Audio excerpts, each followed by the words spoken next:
com muita alegria que a gente se reúne mais uma quarta-feira, para que a gente possa trabalhar as questões de reforma íntima, que é o título, do nosso dia, vamos dizer assim, onde nós aprendemos sobre espiritismo, aprendemos sobre o Evangelho de Jesus, falamos de doutrina espírita e trazemos para o nosso dia a dia, para a nossa caminhada, para que a gente possa se encontrar, se enxergar, ver da onde viemos, para onde vamos e como estamos a caminho. Então, só lembrando, a nossa casa está funcionando normalmente todos os dias da semana, segundas-feiras, palestras às 20 horas, terças-feiras, grupo de estudo sistematizado da doutrina, que é um estudo mais sobre a doutrina mesmo, sobre os temas pertinentes ao espiritismo, 19h30, quarta-feira hoje reforma íntima, quinta-feira um grupo mais avançado de estudo das obras básicas, mas é um grupo online, tá? Quem tiver interesse tem que entrar em contato com a gente. E sábado temos às 15 horas aqui no salão Evangelho em Prosa, estamos trabalhando um livro de mensagem chamado Sinal Verde. Ao mesmo tempo as crianças estão lá dentro, para aula de evangelização. E às 16h30 os jovens da mocidade, que nós trabalhamos com jovens de 13 a 25 anos da Mocidade Espírita Fonte Viva. Estão todos muito convidados. Vou fazer uma leitura para a gente iniciar. Hoje quem vai trabalhar com a gente, nosso amigo Carlos Gomes, vai falar de não posso falar que é um vulto espírita, porque ele é o espiritismo. Vai falar de Kardec, de Allan Kardec, o missionário. E lembrando, acredito que o Carlos vai lembrar no começo, esse mês de outubro é um mês muito simbólico para nós espíritas, porque a gente comemora a data de nascimento de Allan Kardec, que não foi o criador do espiritismo, foi o fundador. Ele sistematizou essa doutrina, que às vezes as pessoas pensam que ele tirou da cabeça dele, Carlos deve falar um pouco sobre isso hoje, mas não é assim. Ele sistematizou algo, que ele recebeu dos espíritos. Então vamos lá. Do livro Vida Feliz, psicografia do Divaldo Franco, ditado pelo espírito de Joana de Ângeles. Leitura 21. O amor é o tônico da vida.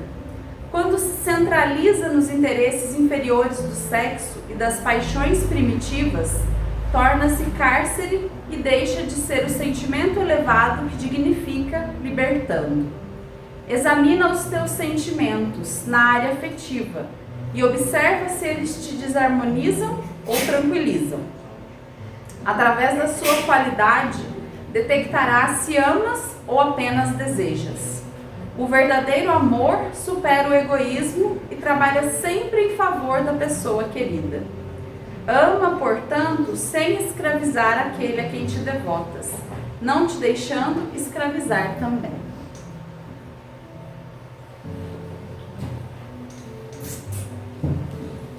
Boa noite, vamos então fazer a nossa prece agora, para depois passar a palavra para o Carlos.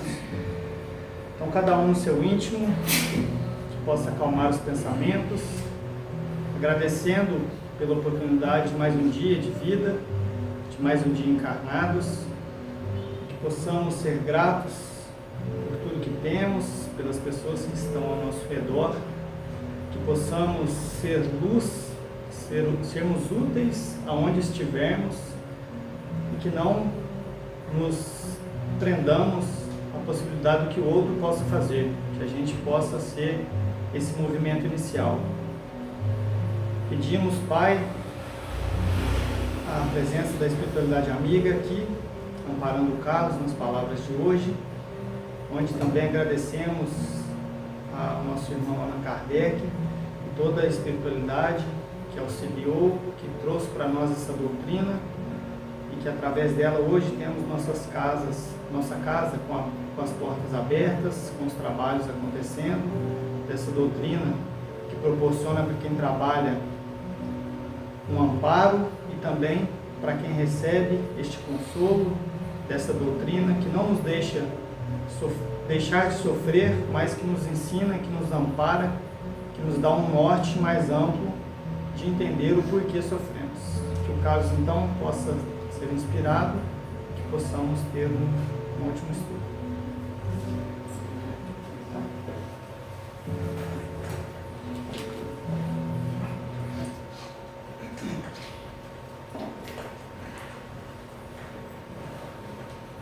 Boa noite. Boa noite. Nós começamos segunda-feira a falar da missão dos espíritos e a ocupação dos espíritos superiores, e hoje trouxemos um exemplo, né, de um espírito que foi um missionário, e começamos a reforma íntima. Por que falar de um missionário numa reunião de reforma íntima? Porque esses missionários que vêm à Terra são exemplos para provar para nós que, como humanos, podemos fazer muito mais do que o nosso lado animal, quando assim, né, nos propomos a fazer. Então, Allan Kardec, como tantos outros, né, vieram com esse propósito. Mas o que é ser um missionário? Reforma íntima, a gente pode conversar, diferente da segunda-feira. Quem tem a resposta pode falar. De cada vez. Sem briga, né? Vamos brigar para responder. Fala, Leandro. Leandro já começou a pensar. O que passa pela cabeça que é um missionário? Alguém que vem com uma missão. Alguém que vem com uma missão. São pessoas especiais? Oi? Que aceita a missão. Aceita a missão. Nós somos missionários. Nós temos missão. Sim. Então, qual é a diferença de Allan Kardec, missionário, e nós, missionários? Oi? O macro e micro. Todos nós temos uma missão a cumprir aqui. Ninguém está aqui só porque tem vaga. Estamos com um propósito que é muito maior do que o nosso, mas é preciso executá-lo dentro do nosso tamanho. Agora, o missionário, como o Leandro falou, ele aceita a missão, tem tarefas muito maiores e obstáculos na mesma proporção. Porque às vezes a pessoa, que vontade de ser um Chico Xavier, na parte boa, mas e na parte que todos os dias ele era assediado pelos encarnados e desencarnados, até no momento de dormir? É isso que nós queremos? Nós já estamos em condições de aceitar essa missão, ou do jeito que está nossa missão está bom? A gente é assediado pelos familiares, você já não gosta? Não é? A gente é assediado por uma crítica, já fica de mal, já melinda, já sai da brincadeira. Agora imagine esses missionários. Então é preciso, mesmo uma reforma íntima, e eu estou pegando o lugar da Tainara, que é ela que gosta de falar de biografia, porque são exemplos vivos, são histórias reais, e que um dia nós vamos ser chamados para uma missão. Então vamos aprender com eles, saber que é possível, mas não é fácil, e precisamos crescer um pouco mais, amadurecer nossa forma de pensar e ser na vida, porque é para lá que estamos caminhando, para aumentar cada vez mais nossas tarefas, para sermos chamados de missionários. E o missionário trabalha para quem? Tem chefe. É verdade. Para quem que trabalha o missionário? Para ele? Mas quem que é o responsável em passar essa missão para ele? Pode falar. Deus. Quem? Deus. Isso. Pensar de casa que eu ouvi também. Deus, Deus passa diretamente para ele, como nós vimos segunda-feira, como passa para a gente também. Mas cada um respeitando os seus limites, como a gente faz com uma criança, dá um trabalho com uma criança, com um adulto, as tarefas são diferentes de acordo com as suas limitações. Como nós somos crianças espirituais, a gente tem tarefas pequenas, embora a gente ache que seja grande. Então vamos ver, porque esse missionário que ontem fez aniversário, e quando falamos dele, não é por idolatria, Nós não seguimos Kardec, nós seguimos Jesus estudando Kardec, né? Como a Vanessa falou, organizou tudo o que ele ouviu dos Espíritos, que vem diretamente de Deus, para nos organizar, para nos orientar, dar um norte à nossa vida, de forma racional, sem misticismo, né? Sem dogmas, sem amuletos, sem nada, só pela razão, que já é difícil. A gente ainda é tão primitivo que se não tiver uma vela, se não tiver uma imagem, se não tiver uma cor diferente, a gente parece que não aceita muito, né? Porque o Espiritismo é só razão. É pela razão que a gente tem que encontrar Deus, né? Não por uma repetição de mística que criaram desde os tribais, mas ainda faz parte do nosso inconsciente, né? Dando até uma vontade. A gente fala, ainda é necessário, né? Então fica na vontade. Falando em imagem, hoje é comemorado um santo também, né, pela Igreja Católica. Quem? Isso todo mundo sabe, né? Kardec não. Espíritas católicos. Nome dele, Hippolyte de Léon Denisard Rivaio, nasceu na França, na cidade de Lyon, em 3 de outubro, 219 anos, né, 1804, né, a família, né, de magistratura, o pai era juiz e vários advogados, e geralmente se segue a profissão da família, né, mas ele não seguiu essa carreira porque ele tinha uma atração, uma tendência para a ciência, para a pesquisa e para a filosofia em relação ao questionamento. E essa base, né, que ele traz no espírito não é por acaso. Por isso que devemos observar o comportamento dos nossos filhos, né, na infância, porque ali já está dando deixas, quais são as tendências, né, que ele está trazendo que vai ser aproveitada na fase adulta. Né? Os pais aí de criança pequena começam a observar o que gosta mais, e ali a vocação já está começando, né, a se apresentar. Então veja, mais na frente ele vai precisar dessa tendência à ciência e à filosofia que já traz impregnado no espírito. Porque se há uma missão, né, se é dado uma missão, é dado também as ferramentas. Então já faz um estudo lá do outro lado, uma preparação antes de reencarnar, como todos nós fizemos.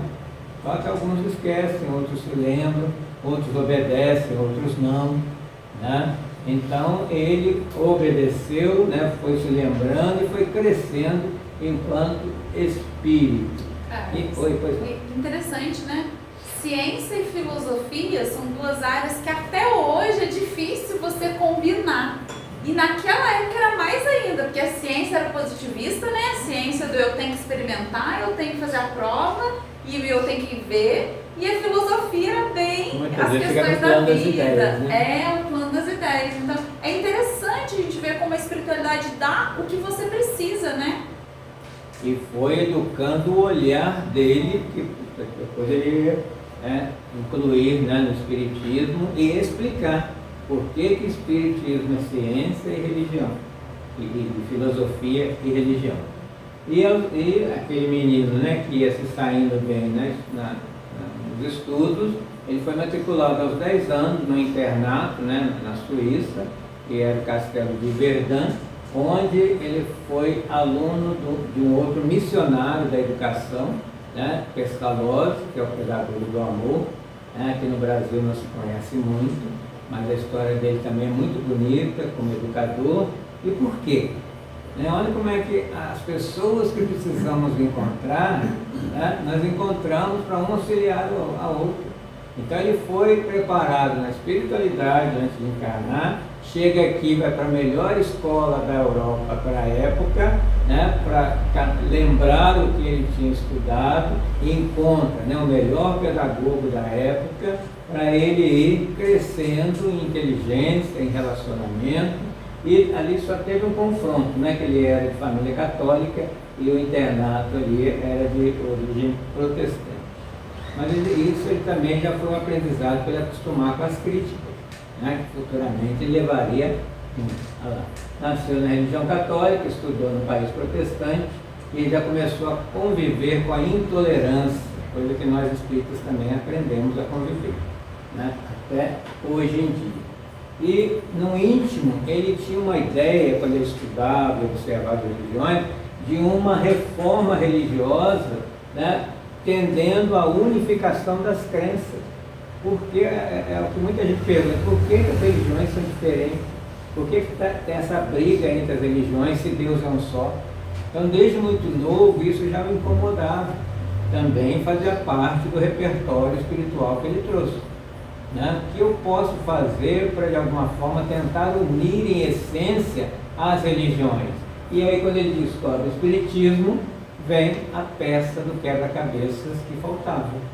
Né? Então, ele teve um direcionamento para realizar isso que até hoje nós estamos tentando para acontecer. Então, ele é chamado de o educador, né? Porque ele se tornou um professor. Ele saiu, né, do internato, foi para Paris, abriu uma escola aos 25 anos, né, começou a dar aulas, e ele, preocupado na forma do aluno aprender, escreveu mais de 20 livros, né, sobre educação, para facilitar tanto para o aluno quanto para os pais educarem, acompanharem o estudo dos filhos, né, tanto na área da aritmética, quanto na história, quanto na língua, né? Lá é francês, até eu falei português, né? Francês, né? Ele preocupado em ligar, tanto esclarecer as massas, educar as massas, quanto ligar mais a sua família e seus pais.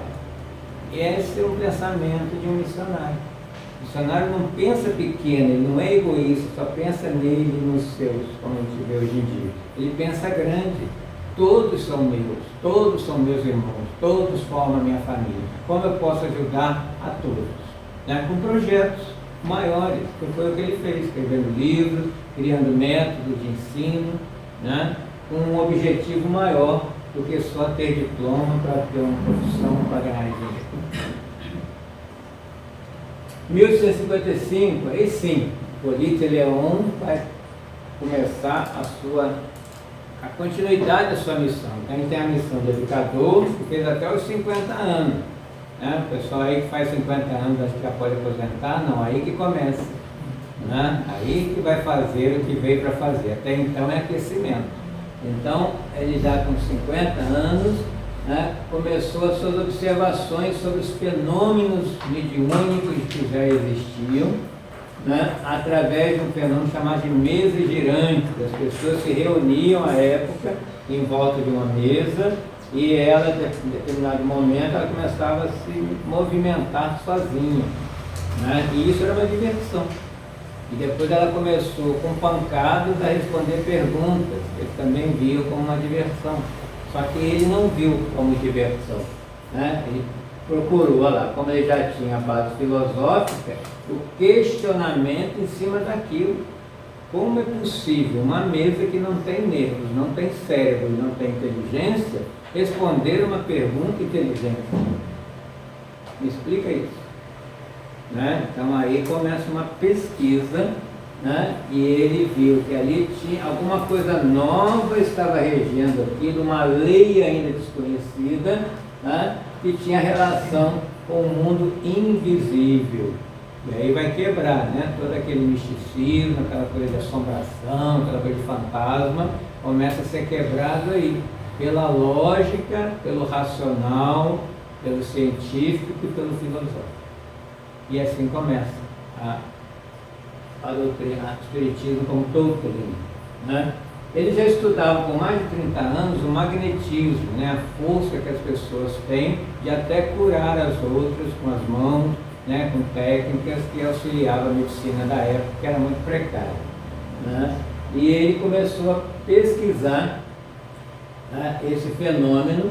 E a partir dele, ele compôs um corpo doutrinário que nós chamamos de doutrina espírita ou espiritismo, a partir do advento do primeiro livro, né, 18 de abril de 1857, há 166 anos, muito recente, por isso ainda desconhecido. Né? Até mesmo na Europa, quando ele veio de lá não se conhece o espiritismo brasileiro que estão levando para lá. né? E agora é que o Espiritismo está alcançando o mundo a partir do Brasil.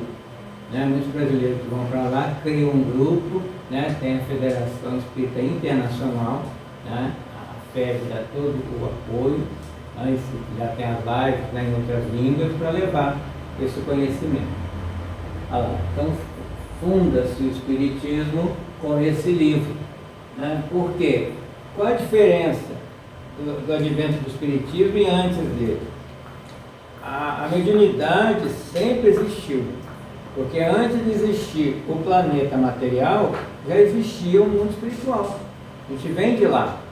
Né? Agora, se existem esses dois mundos e eles, né, são ali paralelos, né, ou integrados, não pode haver uma comunicação. É só ler a Bíblia. Então, toda vez que, né, Moisés falava com Deus, né, o anjo aparecia para Maria. Quem é anjo? Quem é Deus falando com os profetas? Os espíritos. Né? E era tão comum, né, eu acho interessante aquela passagem, né, que fala, né, Mateus fala de Lucas fala de Maria, que ela se assustou quando Gabriel falou que ela iria ser mãe, mas não se assustou de ver o Espírito aparecer. Já perceberam isso no texto? Né? Não falou, nossa, ela assustou que apareceu um anjo. Não, ela assustou com a mensagem que ele trouxe. Então já era comum ver o Espírito. Tem lógica? Né? Oi, pois não. Por que Deus trouxe isso? Oi? Por que Deus trouxe isso? Ele mandou um anjo? Porque Deus não é um homem. Né? Deus é um conjunto de leis, é uma inteligência que permite que espíritos tenham essa missão. Né? Em outras religiões você coloca ele como um homem, então ele vem toda hora aparecendo, mas ele não é um homem, senão ele seria limitado. Deus não tem forma, se ele fosse homem teria uma forma. Né? Ele é imaterial, né? Ele é uma causa primária, ele é uma inteligência. Inteligência não tem forma. E a gente não tem condições de entender o que ele é. Para por aí. Né? Mas os espíritos que a gente sabe que são, né, já conseguem receber a ordem dele de alguma forma e trazer, como Jesus. Né? Jesus tinha, né, conexão direta com Deus, mas que Deus? Né? Deus vinha conversar com ele ou ele captava as leis e fazia com que elas fossem atendidas? Nesse sentido. Né? Muito maior, né? Deus é muito maior do que muitas religiões falam por aí. Né? Então a gente tem que pensar um pouquinho pela lógica. Então tudo é espiritual. Então o que Kardec fez foi organizar didaticamente os livros, que são os livros que nós estudamos no Centro Espírita. Né? São 5 livros básicos, mais a Revista Espírita, né? E alguns outros, né, que não são muito conhecidos, porque não são muito estudados, mas ele escreveu mais de 20 livros também, como Allan Kardec. Né? Porque Hipólito Leão de Rivail escreveu livros como professor. Com os livros espíritos ele usou o pseudônimo para não misturar as coisas e para não querer aparecer também. Porque não foi ele, a doutrina tem que ser maior do que ele. Né? É porque ele já tinha um nome naquela época, né? Ele já era alguém ali no meio, né? Ele não queria misturar. Até você falou de outros livros, semana passada eu trouxe uma citação de um livreto dele, eu não vou lembrar o nome complexo, mas eu não lembro se era Espiritismo de forma simples, alguma coisa assim, que é um livreto que ele escreveu, que ele simplificou os preceitos da doutrina, porque ele queria que todo mundo tivesse acesso. Viagens Espíritas, que muitos não conhecem. Né? Tem vários livros que ele escreveu também. Ô Carlos, Oi. e por que é mais difundido no Brasil do que na Europa? Então, aí é a questão de ventar para cá, né? A mesma pergunta, por que o cristianismo, né, vem da Europa, né? Por que Moisés começa lá? Então, é um campo fértil para poder florescer. Porque a religiosidade do Brasil, né, como parte do Evangelho, permitiu isso. Né? E também o que fez parar o Espiritismo lá foram as guerras. Né? Cada guerra, né, começou com a guerra prussiana, que eles queimam os livros todos, proíbem, né, prendem os espíritas, e aí vindo para cá, que não tendo guerra, conseguiu florescer. E o objetivo da espiritualidade, né? A gente poder, já tinha um germe da espiritualidade, só falta colocar a razão em cima da espiritualidade, que tudo é equilíbrio. Eu me lembrei, eu tive um amigo que tem um amigo que morou na Europa por um tempo, ele falou assim que lá tem grupos de espíritas estudando, mas muitos grupos não se dizem espíritas, porque também tiram a parte religiosa do estudo, fica só com a ciência e a filosofia. E eles acham que não é uma religião, é só ciência e filosofia, né? No Brasil já Então, o pegou Brasil mais não a tá- religiosa. Não está podando a árvore, não está distorcendo a árvore. Não dá para dissociar as três. Falou espiritismo, tem que ter ciência, filosofia e religião integrada, que foi a ideia que Kardec deu muito O cedo. tripé, É um tripé. tirar uma... Né? Tem que ter os três olhares para uma situação, né, Mas isso espírita. entre nós espíritos. Oi? Vários padres e pastores falam que a religião não é, o espiritismo não é uma religião. Tem essa polêmica, aí nós temos que ver a religião de duas formas. Se a gente estiver pensando em religião em termos de sacerdote, um livro, né, sagrado, né, e dogmas e rituais, não. Né? Mas se for no termo religar a algo maior, a transcendência, sim. Né? Religião é aquilo que nos religa a algo além da matéria. Nesse sentido, sim. Mas religião, conforme as outras que tem, né? Instituição, né? Pessoas representantes, não. Né? Então, até isso é um novo paradigma, de ver a religião sem nenhum aparato, a não ser a lógica, né? A não ser o próprio indivíduo transcender, independente do externo. O espiritismo é todo interno. Né? Por isso difícil. Cada um estuda por si mesmo, traz de dentro de si o seu melhor na caridade e com isso ele percebe Deus em si. Né? Deus não está fora, né? Não é Jesus que vai me salvar. O espiritismo não é Jesus que salva. Eu me salvo seguindo Jesus. Então Jesus não é aquele marketing, né? Vem para cá que Jesus te salva. Não. Jesus veio nesse planeta para explicar como é que se vive aqui, que ele é o governador. Né? Os homens que colocaram ele como um bom marketing para fazer religião e faturar em cima disso. É a fé raciocinada, não a fé cega. Eu acredito. Por que eu acredito? Por medo do inferno, por medo do umbral, por medo dos obsessores, né? Então é conscientização que me faz espírita, não o medo.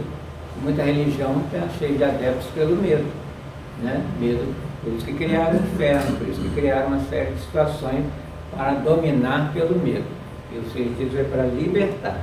Né? Mesmo assim, ainda é difícil, né? A gente ainda tem muita coisa milenar no perispírito que no inconsciente nos trai, às vezes. Né? Então, nesse sentido.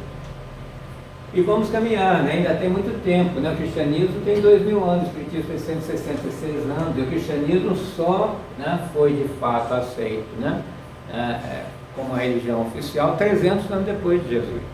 Nós não temos 300 anos de espiritismo ainda. Né? Vamos caminhar mais um pouquinho. Sem pressa, não tem morte, só tem vida. Não, é uma doutrina muito nova, né? Nova. É que a gente tá dentro, né, do movimento, a gente estuda, dá uma sensação de, pelo menos eu tenho dentro de mim, né, de muito consolidado, de uma base muito firme dentro da gente, mas realmente, ainda historicamente, é muito novo. Até isso que o Alexandre falou, a gente estuda muito, a espiritismo não é religião. Aí você pergunta para a pessoa, então o que é religião? Às vezes nem a pessoa sabe. Né? Mas eu perguntei para uma pessoa sobre isso, ela ficou assim, mas se você não sabe o que é religião, como é que você pode falar que a minha não é? Né? Primeiro tem um conceito formado de religião. Eu falo isso porque minha mãe é católica, né?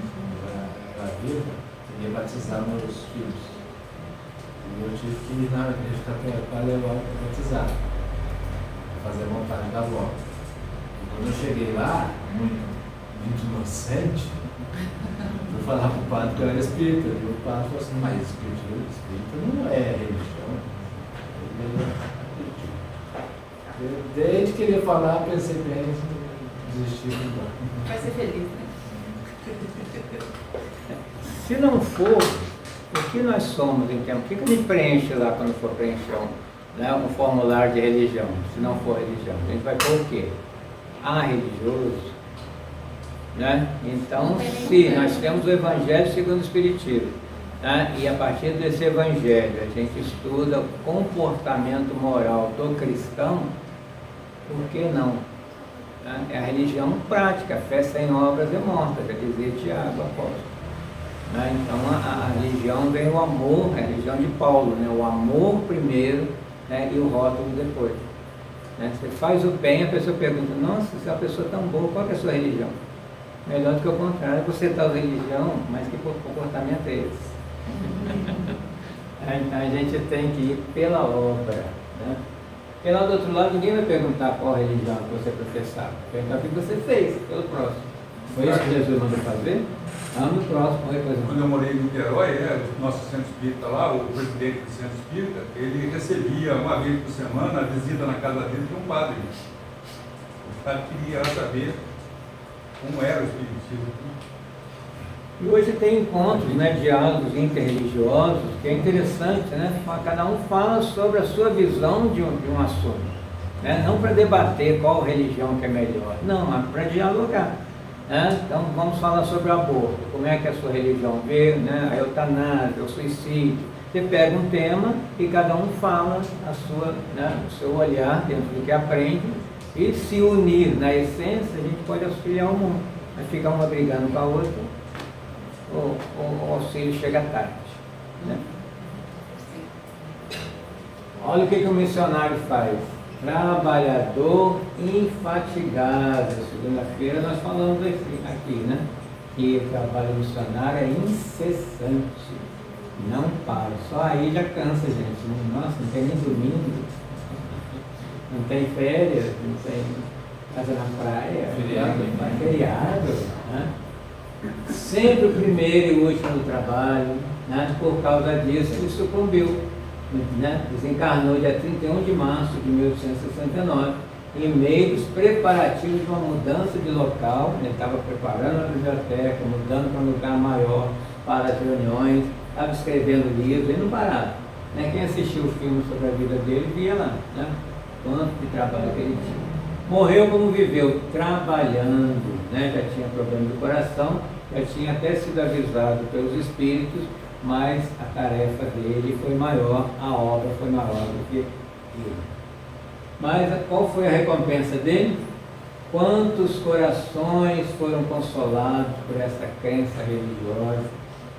Quantas lágrimas foram secadas?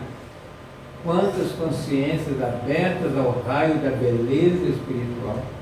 Quantas foram conduzidas ao espiritualismo?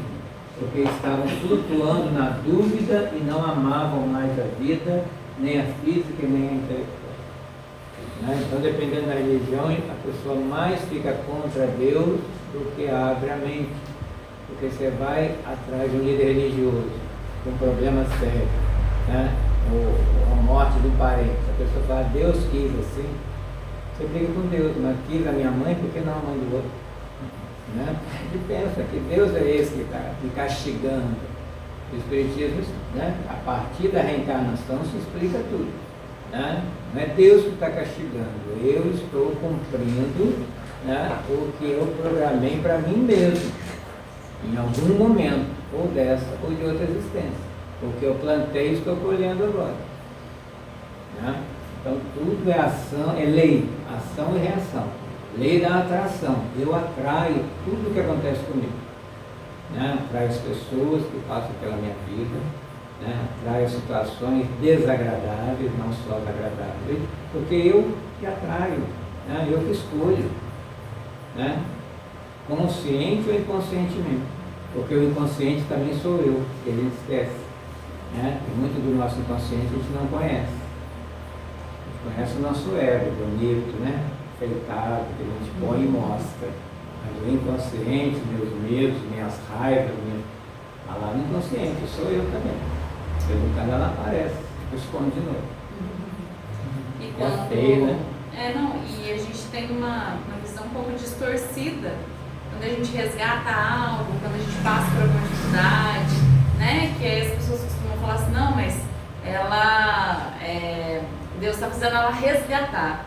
Deus não está fazendo nada, né? Se eu passo por uma dificuldade hoje, ela é uma consequência de escolhas que eu fiz, que Deus não me obrigou a fazer. Que eu fiz por conta do que eu escolhi, do caminho que eu trilhei. Né? Então, E é difícil a gente desvencilhar porque é cultural essa necessidade de achar que Deus fez, escolheu por mim e me mandou. Não, nós somos responsáveis pela nossa caminhada, né? Livre-arbítrio, todos temos e colhemos os frutos. Por isso que nós conhecemos Deus através das suas leis, né? São interrogáveis, são perfeitas e a gente está submetido a elas, né? E a lei de ação e reação é o que acontece com a gente. Então faça o bem que a vida fica boa, né? Aí a pessoa pergunta, não, mas eu sou uma pessoa tão boa, por que acontecem as coisas ruins comigo? Teste, até que ponto você é bom mesmo? Porque ser bom no meio do bonzinho é muito fácil, né? Seja bom no meio do malzinho, né? Ali é que vai ser testado. Você está no lugar, né? Está no céu, né? Todo mundo é bom, você fica também sem graça. Seja bom no inferno, né? Onde está todo mundo querendo matar todo mundo e você faz o contrário, como no nosso mundo, né? Você liga o jornal hoje, está horrível, né? Aquele recorte lá é só morte, estupro, corrupção. Aí você vai ser igual ou vai fazer diferente? Né? Até que ponto aquilo me representa e eu tenho vontade também, embora eu não fale. Aí a gente vê, né? Sempre aprendemos uns com os outros, com uns missionários que devemos fazer, com outros o que não devemos. A gente escolhe, né? Aí é livre, a escolha é livre, mas a colheita é obrigatória. E um dia nós vamos colher. Quando? Aí entra Deus, quando a gente estiver em condições de colher. Né? Até isso é a misericórdia divina e a sua bondade infinita. Né? Ele não quer que a gente sofra pelo sofrimento que fez, né? Mas quer que a gente amadureça para quando for resgatar, suportando. Por isso que eles falam, Deus não dá a cruz, né, maior do que o homem possa carregar, porque é assim mesmo. Por isso que não precisa ser já na próxima encarnação. A gente vai amadurecer um dia, vai acontecer alguma coisa, né? Por exemplo, Chico Xavier, toda aquela bondade, ele teve seus problemas. Ele estava resgatando de alguma existência para trás, mas ele estava em condições, porque ele não reclamava, né, do olho, né, que sangrava o tempo inteiro, das cirurgias que ele fez. É assim, né, agradecer a dor. Isso que o Espiritismo nos ensina. Agradeça o sofrimento, que é ali que a gente está sendo libertado. Né, e não só as festas e quando tudo está bem. Né, quando está bem, ótimo. Quando não está bem, ótimo também. Vai ficar bem. Então passar pelo problema, ele não é eterno. Aí tem aquela frase, né, que a gente repete, tudo passa. E nós passamos por tudo. Para quê? Para aprender.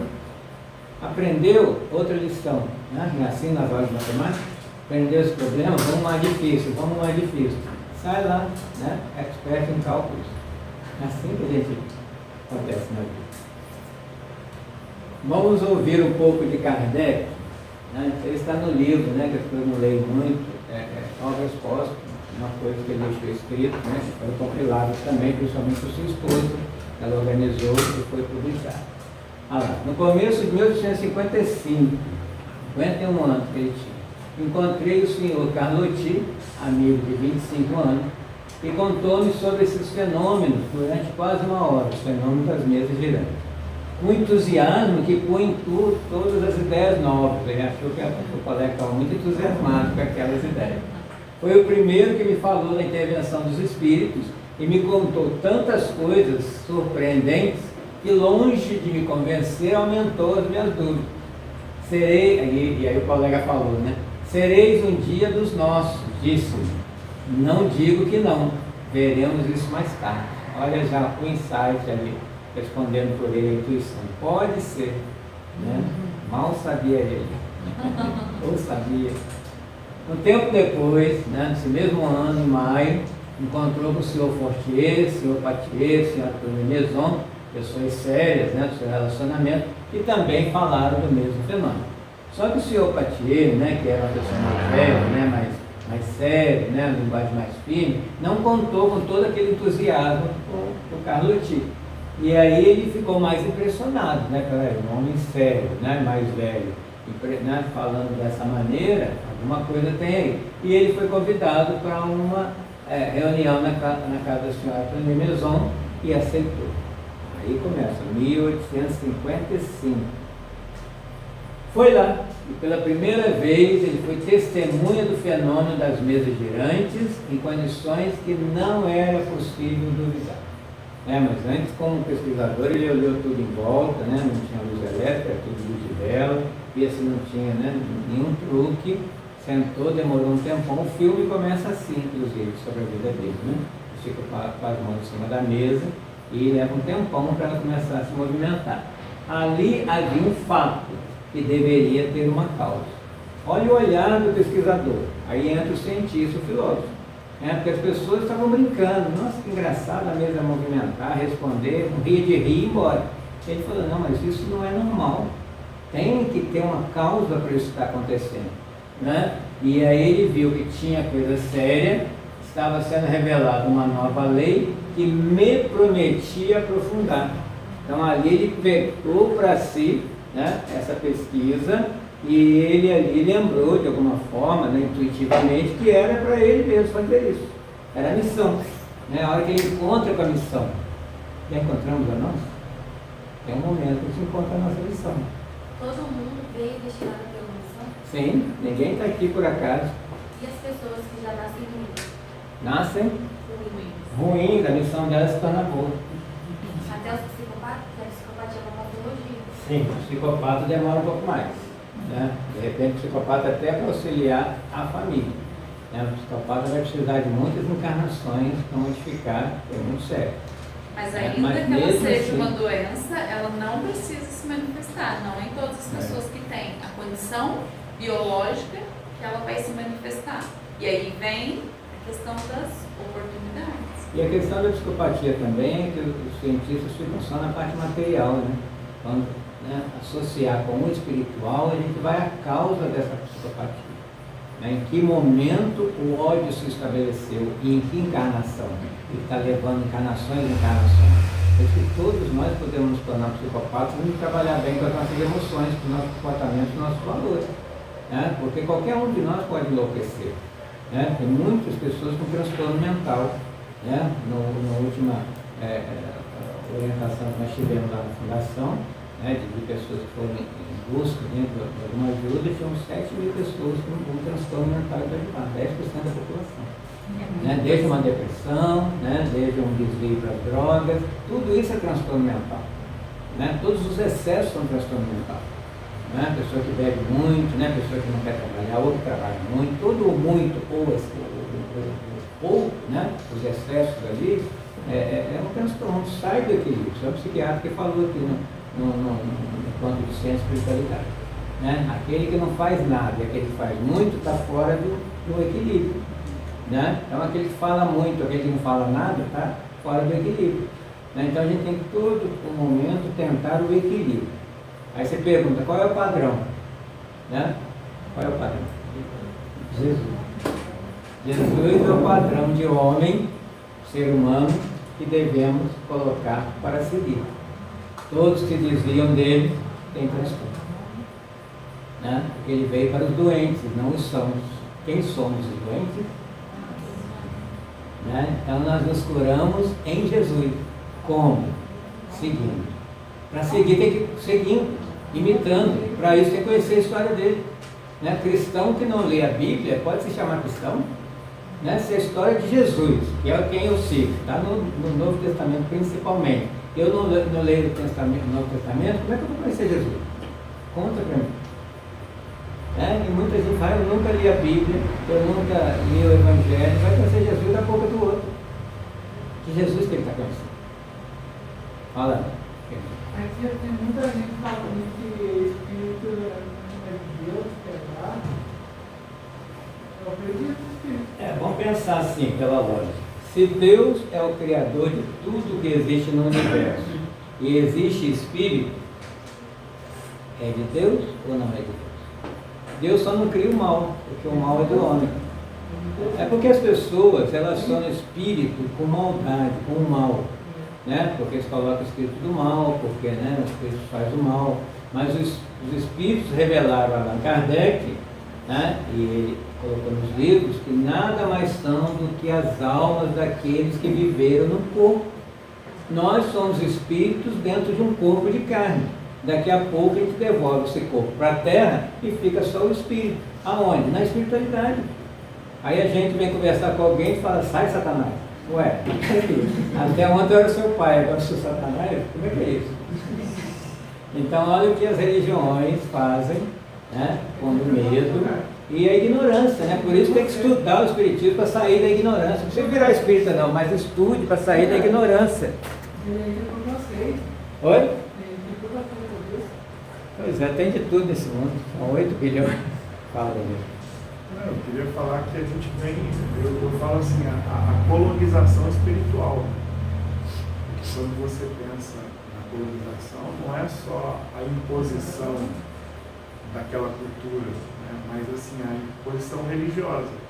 Eu fico pensando aqui, eu estou fazendo um traço, que você falou, a respeito do começo que Kardec começou a ter, né, aquela oportunidade da mesa girante. Ele tinha um conceito católico, mas ele observou, né, a paixão dele pela ciência, né, e a curiosidade dele da filosofia. Ele uniu entre o útil e o agradável, o catolicismo que ele carregava de dentro de si, e ele conseguiu então equilibrar as suas emoções para o evangelho, que o levou para uma emoção de liberdade, do que seria poder viver de boa qualidade. Então, por isso que eles faziam perguntas inteligentes, de difícil resposta, e assim os espíritos davam aquelas respostas. Então a gente fala de uma decolonização no século XVIII. Né? É isso? 19. É 19, é isso. Uma decolonização do que? Religiosa, onde as emoções poderiam entrar em equilíbrio e as pessoas poderiam conviver com uma melhor harmonia. Eu falo assim, quanto menos a gente se preocupa em perguntar e mais a gente se preocupa em fazer, o resultado é maior. Porque eu acho que quando vem a dúvida, por dúvida, ela só vem a não atrapalhar a gente, só vem atrapalhar a gente dar o primeiro passo. Então eu acho que o importante é entender aquilo que chega no primeiro momento e fazer com que a coisa aconteça. E na dúvida você agarra o primeiro que aparece também. Na dúvida então, não sei você se vai é salvar. o caso de agarrar, mas é o caso de aceitação, né? Eu acho assim. Não tem que eu acho que a gente tem que ser crítico, sim, né? Mas em outro ponto a gente tem que ser realista, né? O que é um sentimento escravocrata, né? Ah, você se suicidou, você vai para o inferno. Por isso eu não vou me suicidar, mas e o desejo que eu carreguei isso até os 80 anos? Que fez eu... Pô, mas se eu suicidasse, eu não tinha chego aos 80 anos. E aí? O que era pior? Morrer aos 29 no suicídio? Ou chegar aos 80 tentando se suicidar? Eu não sei. Então eu acho assim, não é bom perguntar. O importante é viver. Viver com qualidade. Não é nem um extremo, não é nem um pouco e nem o máximo, né? Então, acho que nem fazer o equilíbrio, né? Tem uma passagem bíblica que Jesus é interrogado, eu não sou assim, conhecedor literário da Bíblia, mas assim, fala assim, o que é bom? Aí o homem fala lá, é ter boa estatura. É ter boa estatura. Ter boa estatura é aceitar, não é nem muito alto, nem é buscar maturidade. Né? É isso. Valor. Maturidade é uma questão de escolha, não é uma questão de idade. E de aprendizado. Então a gente vê, tem pessoas que têm lá 60 anos e não são maturas. Não são maduras. É uma criança espiritual. Exatamente. Mas essa do suicídio 29, chegar aos 80 anos, nenhum nem outro aprendeu a amar a vida. Né? Sim, sem dúvida. Perdeu o tempo. Perdeu o tempo, mas tem espaço para todo mundo e é essa diversidade que é interessante, né? Essa diversidade humana que um aprende com o outro. Fala pra mim. Professor, existia alguma satisfação dele, em consideração ao que ele foi ensinado no catolicismo, para ter a necessidade de procurar alguma coisa, enxergar nesse movimento, para começar a ter uma crença, digamos assim? Vamos pensar, século XIX, como é que era a religião naquela época, né? Na França tinha acontecido o iluminismo, que acabou totalmente, né, rejeitando a religião. Por isso, até que ele não falou de início do espiritismo na religião, ele vai falar na Revista Espírita de 1868, que é religião e que tipo de religião é o espiritismo, né?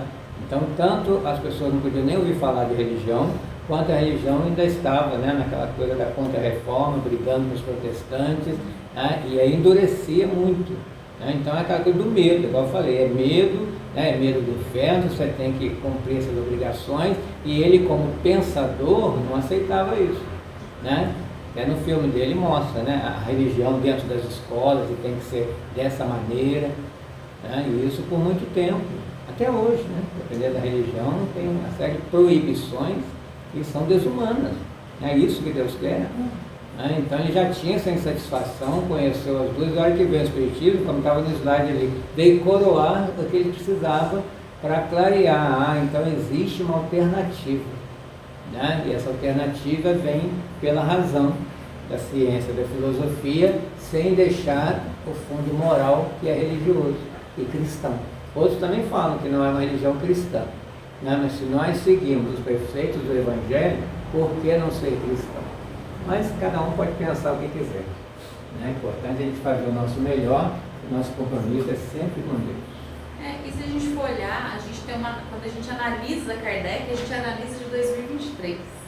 Né? Em 1855, ele não tinha uma projeção de que o Espiritismo ia, né, 166 anos depois ia estar lá na frente, que ele ia ser um contraponto às religiões. Não, para ele era uma doutrina, uma revelação, trouxe esclarecimento, né, as questões ali da época, mas foi muito além disso. Né? Ele entrou de cabeça. O que ia acontecer, depois os espíritos vão contar, não sei se vai dar tempo para mostrar. Ele foi missionário. Oi? Ele foi missionário. Mas no filme mostra que ele falou assim que o que ele estava fazendo ia mudar o mundo. Eu não lembro de você. É o que ele falou ali, é uma nova lei que está vindo para abrir a mente, né? E ele estava, claro que ele teve medo. Nossa, mas imagina você lançar esse livro, né, em 1857 ali, e vendeu bastante na época, e quantas críticas vieram depois? Se hoje tem, imagina, né, há 160 anos, 66 anos. Então o que ele falou, fiz meus primeiros estudos sérios, apliquei essa nova ciência. Então o Espiritismo, em primeiro lugar, ciência, por isso que é estudo, né? Por isso que nem todo mundo gosta de vir, né, frequentar um centro espírita, porque aqui não é para realizar determinados rituais e ir embora achando que está tudo certo, né? Aqui vem para estudar e para se estudar. Onde é que eu estou falhando? Né? Olha no Evangelho, né? Veja o que os Espíritos falaram, como é que é ser humano, o que eu tenho que fazer para ser melhor, né? Porque essa dor dentro de mim. Então o Espiritismo vem clareando, né, racionalmente por que as coisas acontecem, né? Baseado principalmente na reencarnação, só que muita gente é contra, né? Mas sem a reencarnação a gente não explica o mundo, as dores do mundo, aí vem castigo, não é? Então a reencarnação me dá a esperança de que o que eu não consegui fazer nessa eu faço na próxima, e o que eu estou passando nessa vem do anterior. Né? Abriu, vai sair.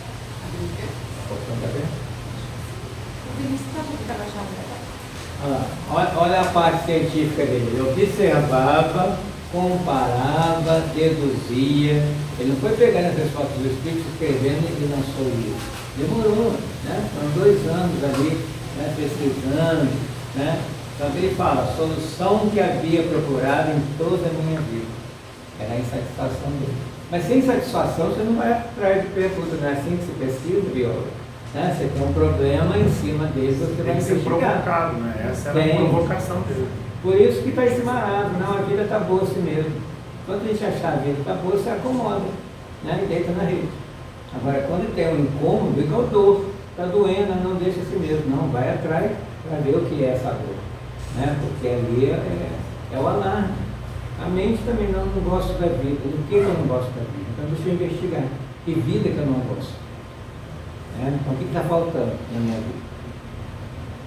Então, ele mesmo dizendo, né, que essa comunicação que ele estava presenciando era uma prova que existe sim um mundo invisível.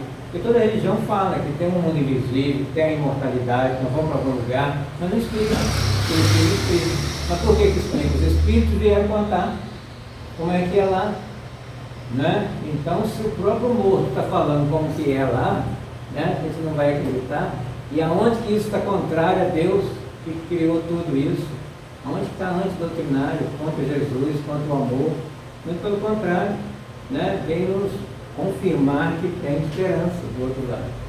Então era preciso, a partir desse estudo, conhecer o estado desse mundo, como que acontecia lá. Camille Flammarion chamou de bom senso encarnado. Então ele começou a pesquisar, né, vários espíritos conversaram com ele, e aí ele interroga lá na frente, né, de quem os espíritos superiores falam com ele, se realmente era uma missão. E ele responde sim. Né? E se interrogarem nas tuas aspirações, as tuas tendências, olha o menino lá, né, que não quis ser advogado, foi ser pesquisador. Nas tendências, por isso que a gente tem que olhar também as nossas tendências. Né? As minhas tendências é para onde eu direciono a minha vida. O que eu gosto? Né? O que eu gosto é para onde eu devo seguir, essa é a missão. Ou então o que eu fui na outra vida. Né? As minhas tendências me mostram isso, que elas vêm de lá. E o objeto quase constante de tuas meditações. Não falou ali no outro slide que ele ficava em silêncio, lá pensando numa forma de unir as religiões, falar a mesma língua, os espíritos leem em pensamento. Então estou devolvendo para ele aqui, ó. Você já tem essas tendências quando você fica pensando, não tem que se surpreender. Né? Então trabalhe ativamente para estar pronto. Confirmou. Né? Mas eu não tenho condições, né? Como é que vai ser?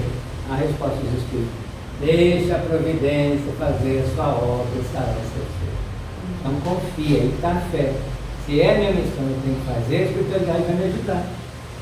Né? Vamos falar aqui na frente, né? A gente fica sem graça, fica com vergonha, mas fala, me ajuda. Aí ele vem, ajuda, a gente consegue falar. Olha o que o Espírito de Verdade falou para ele: confirmo o que te foi dito, mas convido-te muito discrição. Né? Que ele tinha medo. Se quiseres vencer, não olvideis que podeis vencer, como podeis falir. Né? Então aí vai depender dele. Nesse último caso, um outro te substituiria, porque os desígnios do Senhor não repousam sobre a cabeça de um homem. Então veja, a obra é mais importante do que quem vai realizá-la. Se você não conseguir, eu passo para outro, né? Porque ela precisa acontecer. Né? Por isso que tantos aí na história, mesmo nas outras religiões, né? Lutero, Calvino, Jean Hus, né? Vieram, foram queimados, e vinha outro, para ela acontecer. Tinha que acontecer. Não fale jamais da tua missão, né? Ela vai ser realizada. Nossa assistência não te faltará. Tá? E não é publicar um livro, 2 livros, 10 livros, não é essa a missão. Mas permanecer tranquila e ficar na sua casa. Ser-te-á preciso exposto ao perigo. Essa é a questão da missão. Os espinhos. Ó, o que vai acontecer com ele? Levantarás contra ti ódios terríveis, inimigos obstinados, conjurarão a tua perda. Estarás em luta contra a malevolência, a calúnia, a traição mesmo daqueles que te parecerão os mais devotados. Jesus não teve um Judas, né? Ele também teria. Mais de uma vez sucumbirás ao peso da fadiga, cansa fisicamente. Em uma palavra, será uma luta constante que terás que sustentar o sacrifício do teu repouso, tranquilidade e saúde da tua vida. Vai encarar? Né? Não tem nada para falar isso, né? Vai encarar a missão? Continua ou vai desistir? Pois bem, mais de um recua quando em lugar de um caminho florido, não encontra sob seus passos senão espinheiros, pedras agudas e serpentes. É preciso devotamento, abnegação e estar pronto para todo o sacrifício. Por isso que a gente não é missionário. Né? A gente ainda não está preparado para isso aqui. Né? Para as nossas tarefas do dia a dia, a gente tem dia que falha, né? Não quer sair da cama. Imagina para ser um missionário como ele. Né? Então vou para o finalzinho aqui, que o tempo já é. Né? Agora, ouvir Kardec na sua prece a Jesus. Senhor, dignaste lançar os olhos sobre mim para o cumprimento de vossos desígnios, que seja feita a vossa vontade. A minha vida está em vossas mãos, responde do vosso servidor. Essa passagem é uma passagem de Maria aceitando a missão como de Gabriel. Em presença de uma tão grande tarefa, reconheço a minha fraqueza. Minha boa vontade não faltará, mas talvez as minhas forças me trairão. Supri a minha insuficiência, dai-me as forças físicas e morais que me forem necessárias, sustentai-me nos momentos difíceis, e com a vossa ajuda e a de vossos celestes mensageiros, esforçar-me-ei para corresponder aos vossos objetivos. Então concluímos no que está escrito na Revista Espírita de maio de 1869, 2 meses depois de sua morte. O homem aqui não mais está, mas Allan Kardec é imortal, e a sua lembrança, os seus trabalhos, o seu espírito estarão sempre com aqueles que tiverem firme e altamente a bandeira que lhes soube sempre respeitar. O Espiritismo de Jesus. Tudo bem? Preparados para a próxima encarnação? Como missionário? Ou pelo menos continuar a nossa sem querer sair dela? Então vamos, como Kardec, agradecer a Deus, porque um dia pensou em nós, pensou em mim, e a partir desse instante eu existi e existo para todo o sempre. Agradecer por essa existência, as pessoas que eu atraio para a minha vida, para me ensinar algo e doar algo para elas também, nessa troca fluídica de pensamentos e de sentimentos, para formarmos esse grande jardim divino, e cada um com o seu perfume, com o seu formato, com a sua cor, ser o melhor que puder. Obrigado, Senhor. Obrigado, Kardec. Obrigado, Francisco de Assis e todos os missionários que vieram à Terra sofrer, mas nos ensinar, por amor, como é viver. Viver para ti e contigo, agora e sempre, Jesus. Graças a Deus. Agora, para quem quiser, teremos o